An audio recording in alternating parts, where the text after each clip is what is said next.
नमस्कार दोस्तों, आपका पुनः स्वागत है आपके अपने YouTube channel math with Kundan sir पे। जैसा कि देखिए, हम लोग नंबर सिस्टम में डिविजिबिलिटी रूल को पढ़ रहे थे। उससे रिलेटेड क्वेश्चन को हम लोग बहुत सारे क्वेश्चन को लगभग 4 वीडियो आपका अपलोड कर चुके हैं। ये भी जो आपका वीडियो है बच्चों, विभाज्यता के नियम पर ही क्वेश्चन आधारित है। उसके बाद हम लोग रिमाइंडर थ्योरम को पढ़ेंगे कि भाई शेषफल प्रमेय से क्वेश्चन क्या होता है। चूँकि विभाज्यता के नियम चूँकि एक लंबा टॉपिक है और इसमें बहुत सारे कंटेंट कवर होते हैं, तो इसीलिए हम लोग इसको थोड़ा सा छोटे छोटे वीडियो में आपको जो है अपलोड कर रहे हैं, ताकि आप अच्छी तरह से बात को समझ पाएँ। जैसे इस क्वेश्चन को अगर हम लोग देखते हैं बच्चों, तो देखिए एक क्वेश्चन जो दे रहा है कि बोल रहा है कि 3 के power 2n plus 9n plus 5 को अगर 3 से भाग दें तो बोल रहा है कि बताइए कि इसका शेषफल क्या होगा। क्वेश्चन आपका ये है कि 3 के power 2n plus 9n plus 5 बटा 3 को अगर भाग दे तो बोला कि बताइए इसका शेषफल क्या होगा।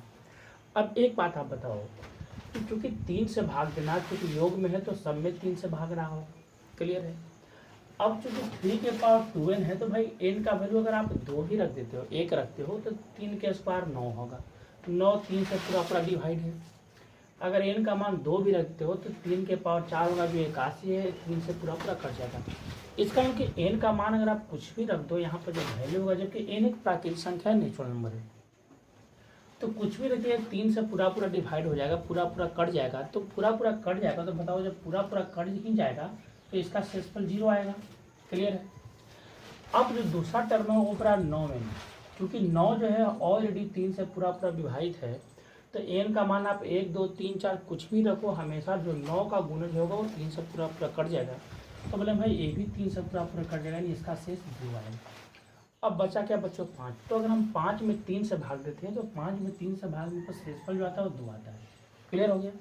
तो अगर यहाँ आएंगे तो पहला टर्म का शेषफल 0 आया, दूसरा का भी शेषफल 0 आया, और तीसरा टर्म का शेषफल 2 आया। तो हम बोले भाई इसका टोटल जो शेषफल होगा वो बच्चों 2 होगा। तो उम्मीद है कि इस क्वेश्चन को आप समझ गए होंगे। अब देखो विभाज्यता में अगले टाइप का क्वेश्चन क्या होता है, उसको भी थोड़ा हम लोग समझे, तब आगे हम लोग समझेंगे। तो देखिए, अगर विभाज्यता वाले क्वेश्चन में लोग जाते हैं तो विभाज्यता वाले क्वेश्चन में एक प्रकार का देखो ऐसा भी क्वेश्चन होता है, पैटर्न जो हम समझाने, पैटर्न जो है एक्स वाई मतलब रिपीट टर्म होगा। जैसे मान लो कि आप एक्स के बदले 4 है, वाई के बदले 6 है, तो आपको बोलेगा 46 46 46 ऐसे देगा और बोलेगा निम्नलिखित में से किससे डिवाइड होगा। तो बच्चों देखो, ऐसे क्वेश्चन बनाने का देखो शॉर्टकट तरीका क्या होता है, उसको पहले हम समझाते हैं कि ऐसे क्वेश्चन बनाने के लिए ऐसा तो नहीं है कि भाई आप सब ऑप्शन को चेक करोगे, बारी बारी से भाग दोगे, ऐसा संभव नहीं है। तो आप इसमें देखो क्या कर सकते हो कि देखिए 2 तरह का टर्म इसमें आया है, एक एक्स आया है और एक वाई आया है। एक टर्म जो है एक्स आया है, कौन आया, वाई आया है। तो सबसे पहले आपको देखना क्या है कि भाई बाद में कौन टर्म आया, पहले एक्स आया कि पहले वाई है। तो हम देख लेंगे भाई पहले एक्स आया है उसके बाद वाई आया है। इधर से आप देखोगे तो पहले एक्स आया फिर कौन है, वाई आया। तो जो टर्म सबसे लास्ट में आए, ध्यान देना, जो टर्म सबसे लास्ट में आए उसी टर्म से क्वेश्चन को बनाना है। जैसे y जो है सबसे अंत में आया, सबसे अंत में कौन आया, y आया। तो जो सबसे अंत में आएगा बच्चों, उसका वैल्यू हमेशा आपको 1 मानना है। जो भी टर्म सबसे अंत में आएगा उसका वैल्यू आपको क्या मानना है, 1 मानना है। और बाकी जितना भी टर्म है, बाकी जो टर्म है उसका मान आपको 0 लेना है। फिर ध्यान से एक बार सुन लो, जो टर्म सबसे लास्ट में आएगा, जिस अंक का उपयोग सबसे लास्ट में हुआ रहेगा, उसका वैल्यू आपको हमेशा 1 मानना है। और जो बाकी जितने भी टर्म है उसका वैल्यू हम क्या मानेंगे, 0 मानेंगे। तो हम यहाँ पे देख रहे हैं भाई y जो है सबसे अंत में है, तो y जहाँ जा रहेगा उसका वैल्यू आप 1 मान लो, और बाकी जो टर्म है उसका वैल्यू आपको 0 मानना पड़ेगा। तो आप क्या करो कि जब यहाँ पे वैल्यू पुट करने देखो जाओगे, तो चूंकि हमको y को 1 मानना है तो y को हम यहाँ 1 मानेंगे, यहाँ भी y है तो इसको 1 मानेंगे, और बाकी जो टर्म है सबको 0 मानेंगे। तो x भी 0 होगा, ये भी 0 हो जाएगा, ठीक है। अब इधर के 0 से कोई मतलब नहीं है, तो बना क्या, 101। जो टर्म आपको, जो एक संख्या बनेगा, ये आपका संख्या बना 101, तो जो संख्या बनेगा उसी से हमेशा ये टर्म पूरा क्या होगा, विभक्त होगा। तो हम बोलेंगे भाई ये विभक्त होगा किससे, 101 से। जैसे देखिए हम प्रूफ करके आपको समझाते हैं। जैसे मान लो इसी में क्वेश्चन आपको क्या दे रहा है कि भाई 56 किससे विभाज्य है। पहले इस बात को हम आपको समझा देते हैं क्वेश्चन में दे रहा है कि 5 6 जो है किससे पूर्ण रूप से विभाजित होगा। तो हम आपको कंसेप्ट अभी क्या सिखाएं कि आपको देखना है कि भाई दो तरह का टर्म का यूज हो रहा है, एक टर्म 5 है और एक टर्म 6 है। क्योंकि 6 जो है इसका जो आया है नंबर बाद में आया है और 5 पहले आ गया, तो हम बोले कि जो बाद में आया है उसका वैल्यू आपको क्या मानना है 1। तो 6 चूंकि बाद में आया तो इसको 1 मानेंगे, यहाँ भी 6 उसको 1 मानेंगे और बाकी टर्म को हम 0 मानेंगे, यहाँ भी 0 यहाँ भी 0 हो जाएगा। इधर के 0 का कोई मतलब नहीं होता है, इसका मतलब कि जो टर्म होगा वो हमेशा 101 से पूर्ण रूप से विभाजित हो जाएगा। तो अगर हम चेक करने के लिए आपको आएंगे तो 56 में अगर हम 101 से भाग देंगे, तो जब 101 से भाग दोगे तो मान लो कि अगर 5 बार आप लगाते हो 5 टाइम, तो कितना होगा 505 होगा। देखो एक कैंसिल हो गया, यहाँ पे कितना होगा 6 हो गया, एक कैंसिल हो गया, यहाँ पे 6 हो गया। अब अगर आप 6 बार में लगाते हो तो 600 से पूरा क्या होगा बच्चों डिवाइड हो जाएगा। इसका मतलब कि जो है संख्या वो आपका किससे कटेगा 101 से पूर्ण रूप से विभाजित हो जाएगा। क्लियर है। अब देखो इसी में देखो क्वेश्चन बच्चों क्या पूछा जाता है। अब तो देखिए अगर इसी क्वेश्चन में अगर आप देख लो तो इस क्वेश्चन में बोल रहा है कि जो आपका संख्या दिया है वो है 393939 बोल रहा है। बताओ कि पूर्णतः किससे विभाजित होगा। जो आपका ऑप्शन दे रखा है वो देख रहा है कि भाई 1001 से पूर्णतः विभाजित होगा, कि आपका 10101 से पूर्णतः विभाजित होगा, कि 101 से होगा, कि 10010 से होगा। तो हम देखो बार बार आपको क्या समझाना है कि बार बार समझाने कि ऐसा क्वेश्चन में आपको क्या करना है कि भाई 3 का यूज पहले है और 9 का यूज बाद में है। दो ही तरह का टर्म है, एक 3 और एक 9 है। 3 का यूज पहले है और 9 का यूज बाद में है। तो जो बाद में है उसका वैल्यू हमको क्या मानना है बच्चों 1 मानना है। तो हम क्या करें कि 9 का वैल्यू 1, जहाँ जहाँ 9 रहेगा उसका वैल्यू 1 मान लेंगे। ठीक है। जो टर्म बाद में आया उसका वैल्यू हमको 1 माना, तो जहाँ जहाँ 9 आया उसका वैल्यू हम 1 मान लिए। अब बचा क्या 3, तो जो बचा उसको आप 0 मान दे जाओ। तो 0 0 0 यहाँ कर दिए। इस 0 का कोई महत्व नहीं है। तो हम बोले कि जो ये संख्या है बच्चों किससे कटेगा, तो 10101 से कटेगा। 10101 कहाँ पे है ऑप्शन, तो बी में, तो मारेंगे बी। अगर हम आपको देखो चेक करके दिखा दे, एक बार प्रूव कर लो आप। तो देखो आपका जो क्वेश्चन है भाई 393939 है, भाग देना किससे बच्चों, तो भाग देना है 10101 से। अगर हम 3 बार में लगाते हैं, 3 बार में लगाते हैं, देखो क्या होगा 3 0 3 0 आपका 3 होगा। क्लियर है। यहाँ पे देखो 0 आ गया, यहाँ पे 9 आ गया, यहाँ पे 0 आ गया, यहाँ पे 9 गया, कट गया, यहाँ पे देखो 9 आ गया। क्लियर है। अगर आप 9 बार में लगाते हो इसको, तो 9 बार में लगाओ तो क्या होगा 9 0 9 0 9 आएगा। तो हम काटेंगे तो देखो पूर्ण रूप से कट गया। इसका मतलब जो संख्या है वो 10101 से पूर्ण रूप से डिवाइड हो रहा है। तो आपको बढ़ाने के लिए क्या बताएं कि चूंकि बार बार आपको चेक नहीं करना पड़े, इसीलिए आपको ऐसे पैटर्न वाले क्वेश्चन में क्या करते हैं कि देखते हैं कि कितने टर्म का यूज का, कितने टर्म आए हैं, कितने तरह के अंक आए हैं। जिस अंक का उपयोग सबसे बाद में हुआ हो उसका वैल्यू हमेशा 1 मानिए और बाकी जितने भी टर्म आ जाए उसका वैल्यू आप 0 मानिए। उससे व्यवस्थित करने के बाद जो संख्या आपको बनेगा उसी संख्या से समझो हमेशा पूर्ण रूप से क्या होगा विभाजित होगा। अब इसी में देखो अगला टर्म का क्वेश्चन क्या पूछता है, इसको भी हम समझाते हैं आपको। अब जैसे देखो बच्चों मान लीजिए कोई क्वेश्चन दिया कि 936 पूर्णतः विभाजित है। बात को आप समझे। मान लो ऑप्शन आपको दे दिया कि 1001 से होगा, या 101 से होगा, या 1001 से होगा, या आपको बोल दिया 101001 से होगा। ऐसे मान लो आपको ऑप्शन दिया, बोल रहा कि बताओ क्वेश्चन को।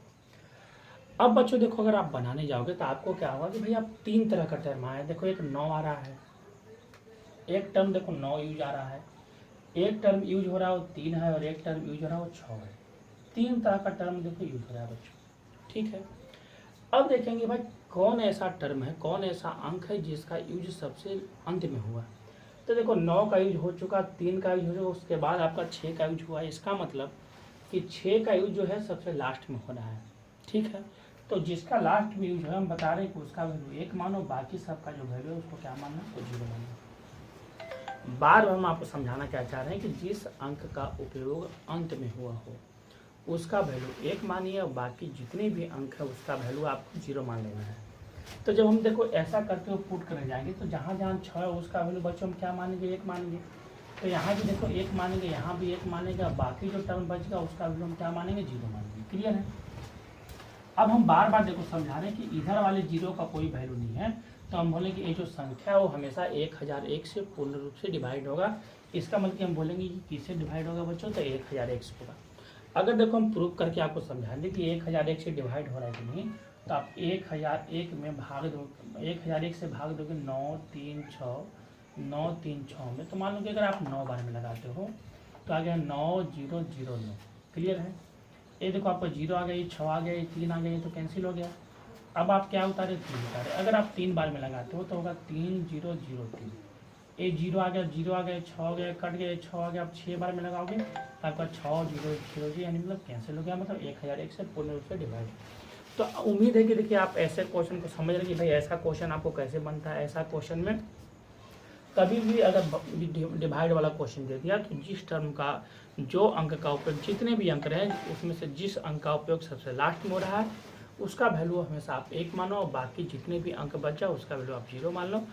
उसको व्यवस्थित करने के बाद जो आपका अंक मिलेगा, जो नंबर मिलेगा, उसी से हमेशा जो टर्म है वो पूर्ण रूप से बच्चों विभाजित होगा। तो यहाँ तक क्लियर है। अब देखो अगले प्रकार के क्वेश्चन को आते हैं कि भाई अगले प्रकार का क्वेश्चन क्या होता है।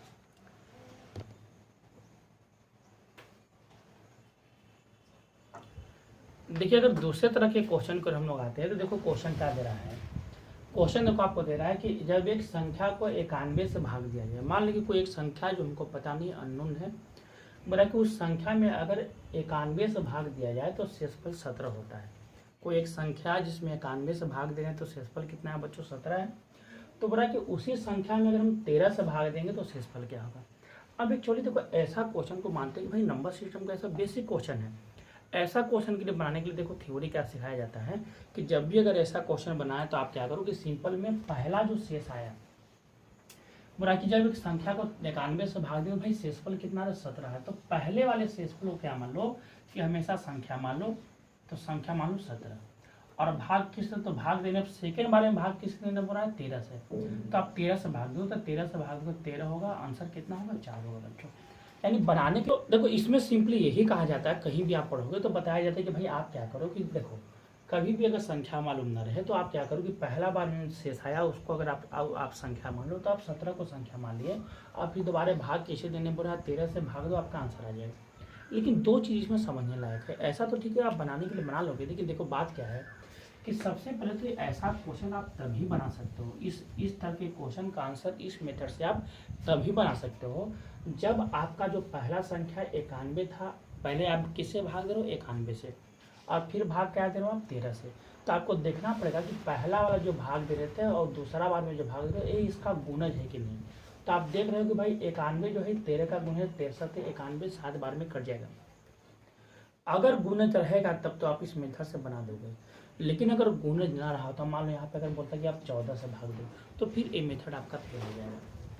मेरे बात को आप समझिए, एक क्वेश्चन को आप तभी बना सकते हैं जब पहला बार में भाग देने के बोला 91 से और दूसरा बार में भाग देने के लिए बोला है 13 से। तो पहला में जिससे आप भाग दे रहे हो और दूसरा बार जिससे भाग दे रहे हो, तो ये दोनों एक दूसरे का गुणज होना चाहिए। अगर गुणज है तब ये मेथड काम करेगा, अगर गुणज नहीं है तो फिर ये मेथड काम नहीं करेगा। तो सवाल उठता है कि भाई वैसे क्वेश्चन को हम लोग कैसे बनाएंगे।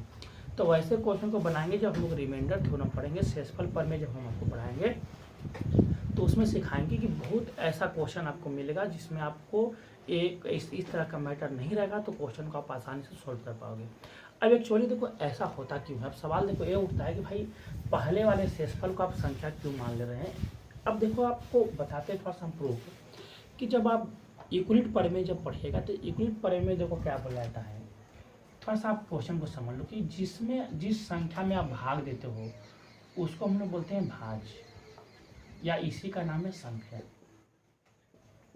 इसको संख्या बोला, इसी को भाज बोले, जिसको हम लोग इंग्लिश में डिविडेंड बोलते हैं, और जिससे भाग देते हो उसको हम लोग बोलते हैं भाजक।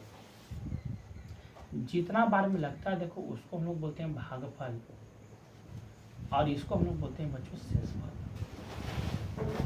और रिलेशन देखो इन लोगों में क्या होता है कि भाई रिलेशन होता है कि भाज बराबर आप बोल सकते हो भाज बोलो, या इसी को आप संख्या बोलो। भाज बराबर बोल सकते हो होता है भाजक गुने भागफल और जोड़ शेष। इंग्लिश में बोल सकते हो भाई डिविडेंड बराबर होता है डिवाइडर गुने कोसेंट प्लस रिमाइंडर। इसको हम लोग कोसेंट बोलते हैं, इसको रिमाइंडर बोलते हैं, ठीक है।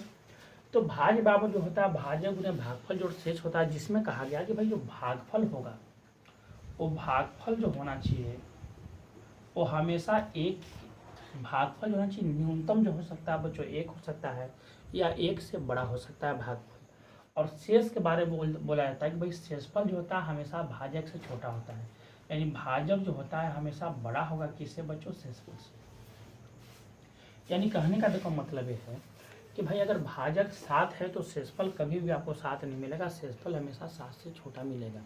ठीक है, तो इसमें थ्योरम यूक्लिड परिमेय के अनुसार क्या बोला जाता है कि भाई भाज्य बाहुल्य होता है भाजक गुणे भागफल जोड़ शेष। और भाजक किसको बोलते हैं, जिससे आप भाग देते हो उसको हम लोग भाजक बोलते हैं, जिसमें भाग पड़ता है उसको हम लोग भाज्य बोलते हैं, इसको भागफल बोलते हैं बच्चों, इसको शेषफल बोलते हैं। तो अगर इस तरह से हम क्वेश्चन को देखो प्रूव करने जाएं तो बोला कि भाई संख्या, तो संख्या आपको मालूम था नहीं, संख्या तो कुछ मालूम नहीं है, तो मालूम कि संख्या हमको मालूम नहीं है। और भाग देने बच्चों किससे बोला था, बच्चे भाग देने बोला 91 से, कि कोई संख्या उसमें भाग किससे, जो 91। तो भाई कम से कम तो एक बार मिलेगा, एक से ज़्यादा बार मिलेगा। तो मान लो कि क्वेश्चन n बार मिलेगा, अब कितना बार मिलेगा तुमको पता नहीं है, तो मान लो कि n बार मिलेगा। तो बोला कि जब n बार मिलेगा तो शेषफल कितना मिला बच्चों, 17 मिला, शेष जो मिला वो 17 मिला। तो अगर यूक्लिड परिमेय से अगर हम संख्या निकालें तो संख्या आपका क्या होता है कि होता है भाजक गुणे भागफल जो शेष, यानी 91 गुणे n होगा, 91 n और प्लस 17 हो जाएगा, ये आपका संख्या हो गया बच्चों। यानी संख्या आपको जो मिल गया हो गया 91 n प्लस 17। अब बड़ा भाई इसी संख्या में आप किससे भाग दो, तो 13 से भाग दो। हम आपको प्रूफ समझा रहे हैं कि क्यों ऐसा होता है। बड़ा इसी संख्या में किससे भाग दो, 13 से भाग दो। तो संख्या आपको मिल गया है भाई 91 n प्लस 17 और भाग किसे देना है बच्चों, 13 से। तो हम देखो बार बार बताएं कि चूंकि 91 जो है वो 13 का गुणज है, तो 13 सत्य 91 जब भी काटोगे तो पूरा पूरा कट जाएगा। तो चूंकि हर बार गुणज रहता है, तो गुणज रहता है तो 13 से काटोगे तो 13 से 91 कट गया, तो शेष आपको 0 मिला।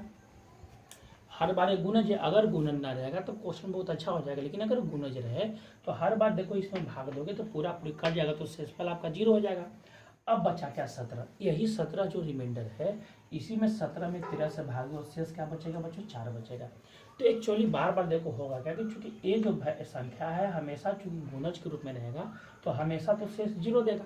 तो चूंकि हर बार शेष 0 देगा, अंडरस्टूड हो गया, तो इससे हमको कोई मतलब नहीं है। तो हमको शेषफल मिलेगा कहाँ से, तो शेषफल मिलेगा पहला जो शेष मिला वहीं से आपको दोबारा शेषफल मिलेगा। तो यही कारण है कि हम लोग क्वेश्चन बनाने के लिए क्या करते हैं कि ऐसा क्वेश्चन देख लिए कि चूंकि पहले आप 91 से भाग दिए, फिर किससे भाग दिए, 13 से, चूंकि ये इसका गुणज है, ये आपको पहले देखना पड़ेगा। अगर गुणज नहीं रहेगा तब फिर क्वेश्चन बहुत अच्छा हो जाएगा बच्चों।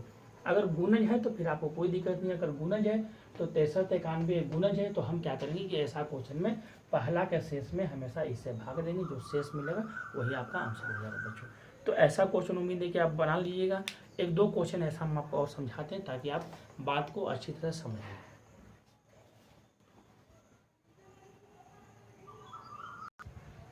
जैसे देखिए बच्चों, अगर दूसरे क्वेश्चन पे आ रहे हैं तो क्वेश्चन देखो क्या दे रहा है कि जब एक संख्या को 289 से भाग दिया जाए तो शेषफल 18 प्राप्त होता है। 289 से भाग देने पर शेषफल 18 प्राप्त हो रहा है, तो बोला कि उसी संख्या को 17 से भाग दें तो शेषफल क्या प्राप्त होगा। सबसे पहले आपको हमेशा देखना है कि ये इसका गुणज है कि नहीं। तो देखो 17 सत्य 19 से 17 बार में 289 आ जाएगा, इसमें कोई गुणज है, ऑलरेडी समझ गए गुणज है। अगर गुणज है तो हम बताएं कि ऐसा क्वेश्चन बनाने के लिए पहला का जो आपको शेषफल है, तो पहला का शेषफल बच्चों कितना 18 है, तो 18 में आपको क्या करना है कि हम भाग किसे देंगे बच्चों 17 से। 17 से भाग देते एक बार मिलेगा, शेष बच्चों कितना मिलेगा 1 मिलेगा, और एक ही आपका क्या होगा आंसर होगा। तो उम्मीद है कि आप बात समझ रहे होंगे। एक क्वेश्चन और समझ लो, उसके बाद हम लोग अगले क्वेश्चन की ओर चलेंगे। जैसे देखो बच्चों क्वेश्चन देखो क्या दे रहा है, बोल रहा है कि भाई जब एक संख्या n को, बोला n एक संख्या, जब किसी संख्या n को अगर 6 से भाग दिया जाए तो 6 से भाग दिया जाए तो भाई शेषफल 4 प्राप्त होता है। ठीक है, तो बोला कि उसी संख्या 2n को 6 से भाग दिया जाए तो शेषफल क्या होगा। अब देखो पहले में n से भाग दे रहा था, अब किससे भाग दे रहा बच्चों 2n से। तो हम बोले कि जब भी ऐसा लगे कि एक दूसरे का गुणज है तो हमेशा आपको क्या करना है, शेषफल उठाना है। लेकिन शेषफल हमको n का दिया था 4, तो 2n है, तो एक n का शेषफल बच्चों 4 है, तो 2n का शेषफल 4 और 4 8 होगा। तो हम जब यहाँ से निकालेंगे तो हम लोग इस बार शेषफल 4 नहीं निकालेंगे बच्चों, क्योंकि 4 शेषफल सिर्फ n का था। बोला कि एन का शेषफल 4 है, हमको निकालना है 2n का। तो 2n का मतलब एन 2 बार आएगा, तो हम 4 को 2 बार करेंगे तो 4 दूनी 8। इसका मतलब कि हम जो शेषफल निकालेंगे बच्चों 8 होगा। 8 कैसे हो आप समझ रहे हैं, चूंकि n है तो n का शेषफल 4 है, हमको 2n का चाहिए। तो एक n का शेषफल 4 है तो दो एक और n होगा, तब देखो 2n का मतलब हो गया भाई n प्लस n। तो एक n का शेषफल 4 है तो इस n का भी शेषफल 4 होगा, तो टोटल कितना होगा बच्चों 8 होगा। तो हम इस बार शेषफल निकालेंगे 8 को। 8 में क्या करेंगे बच्चों 6 से भाग देंगे। तो 8 में 6 से भाग तो शेषफल कितना मिलेगा 2 मिलेगा। तो आंसर इसका बच्चों क्या होगा 2 होगा। क्लियर। देखो इस तरह का भी क्वेश्चन आपका बेसिक ही आता है। पहले बेसिक बात को आप समझ लीजिए। आज जो है विभाज्यता का आपका बेसिक क्वेश्चन आज लास्ट हो जाएगा। उसके बाद हम आपको विभाज्यता का बहुत अच्छे क्वेश्चन को ले चलेंगे, जो नए नए तरह के क्वेश्चन बच्चों आ रहे हैं। क्वेश्चन देखो क्या दे रहा है। क्वेश्चन दे रहा है कि भाई विभाजन की एक प्रक्रिया में, भाग की एक प्रक्रिया में भाजक जो है भागफल का 10 गुना है। भाजक किसको बोलते हैं बच्चों, जिससे हम लोग भाग देते हैं उसको भाजक बोलते हैं। हम आपको बताएं कि देखिए हम लोग जिससे भाग देते हैं उसको हम लोग बोलते हैं भाजक। देखिए ये आपका होता है संख्या, जितना बार में लगता है इसको हम लोग बोलते हैं भागफल, और इसको बोलते हैं कि शेषफल होता है। क्लियर है। और हम लोग यूक्लिड प्रमेय अभी हम बताएं कि यूक्लिड प्रमेय में क्या होता है, संख्या निकालने के लिए होता है। संख्या निकालने के लिए हम लोग क्या करते हैं, संख्या निकालने करते हैं कि होता है भाजक गुने भागफल और प्लस बच्चों शेष होता है। ये हम लोग यूक्लिड प्रमेय में समझ गए भाई। यूक्लिड प्रमेय ये बोलता है कि जिससे आप भाग देते हैं उसको हम लोग भाजक बोलते हैं, इसको भागफल बोलते हैं, इसको शेषफल बोलते हैं। आपका संख्या या इसी को भाज्य बोलते हैं, और संख्या में होता है भाजक गुने भागफल और शेष। क्लियर है। अब बच्चों देखो दे क्या रखा है, दे रखा है कि विभाजन की प्रक्रिया में भाजक भागफल का 10 गुना, अभी हमको मालूम नहीं है। शेषफल का 5 गुना, अभी भी इसको शेषफल जो बच्चों दे रखा है कितना दिया 46। शेषफल का वैल्यू जो बच्चों दे रखा है वो 46 दे रखा है। क्लियर है। अब जब शेषफल 46 दे रखा है तो ये चीज हमको क्लियर पता है कि भाई शेषफल 46 है। तो बच्चों देखो शेषफल कितना हमको दिया 46 दिया है, ठीक है। अब बोला कि जो विभाजन के प्रक्रिया भाजक जो था वो भागफल का तो 10 गुना था, लेकिन शेषफल का भी क्या गुना था 5 गुना था। यानी शेषफल का जो है वो 5 गुना जो है बच्चों भाजक है। तो अगर 46 का 5 गुना करते हैं तो 6 × 30 की जुड़ा में 3 आएगा, और 5 को 20 और 2 23 आएगा, यानी 230 आपका भाजक है। क्लियर है। तो हमको शेषफल मिल गया, भाजक मिल गया। अब हो रहा था कि जो भाजक था वो भागफल का था कई गुना था 10 गुना था। इसका जो बच्चों ये 10 गुना ये था। इसका मतलब यहाँ पे क्या रखेगा, हम 23 रखते हैं तो 23 का 10 गुना कितना होगा बच्चों 230 हो जाएगा। तो देखिए पहले हमको शेषफल दिया था, शेषफल से हम भाजक निकालिए और भाजक से हम क्या निकालिए बच्चों भागफल निकालिए। क्लियर हो गया। तो हम पढ़े क्या, हम पढ़े भाई संख्या होता है भाजक गुने भागफल जोड़ शेष। तो भाई संख्या है कितना, तो संख्या हमको निकालना है। भाजक कितना 230 है,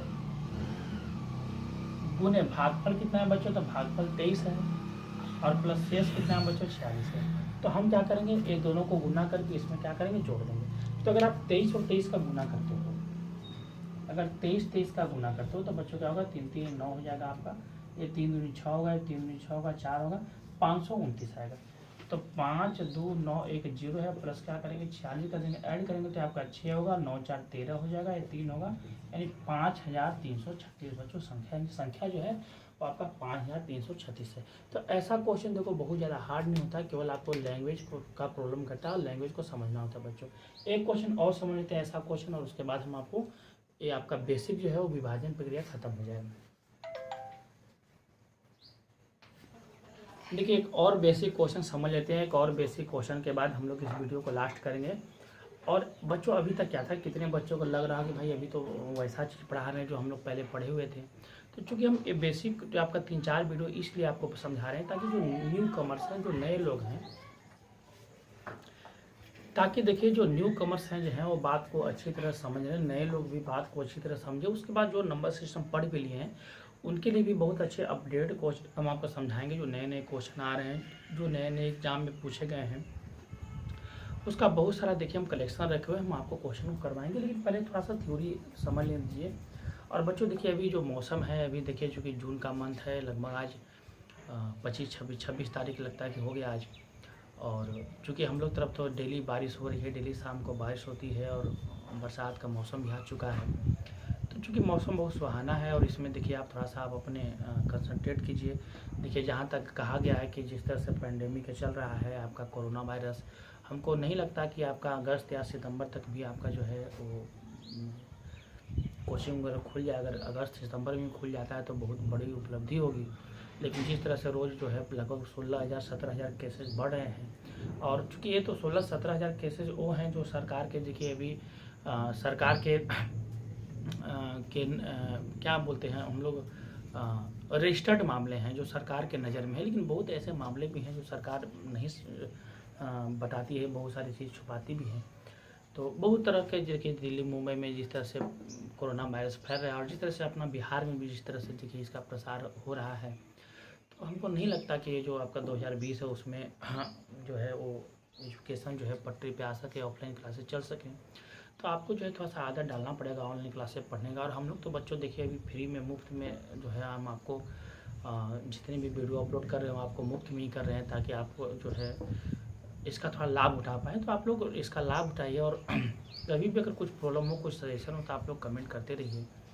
और हमको भी लगता है कि आप लोग थोड़ा सा अभी इंटरेस्ट नहीं ले पा रहे हैं, बहुत तरह के आदमी का समस्याएं होती है और समस्या का कारण इंटरेस्ट नहीं ले पा रहे हैं। लेकिन आपको थोड़ा सा जो है वो हैबिट अब बनाना पड़ेगा। ऑनलाइन क्लास का भी, ऑनलाइन क्लासेस भी कीजिए, कहीं से भी कीजिए, कोई भी सोर्स से आप कीजिए, लेकिन थोड़ा सा कीजिए, आप अपना पढ़ाई रखिए। क्योंकि कुछ जैसे ही आपका जो है पेंडेमिक समाप्त होगा तो बहुत सारी बहाली जो है आने वाली है। सरकार का चुनाव भी है, बिहार सरकार का चुनाव है, तो वो सब आपको बहाली मिलेगा।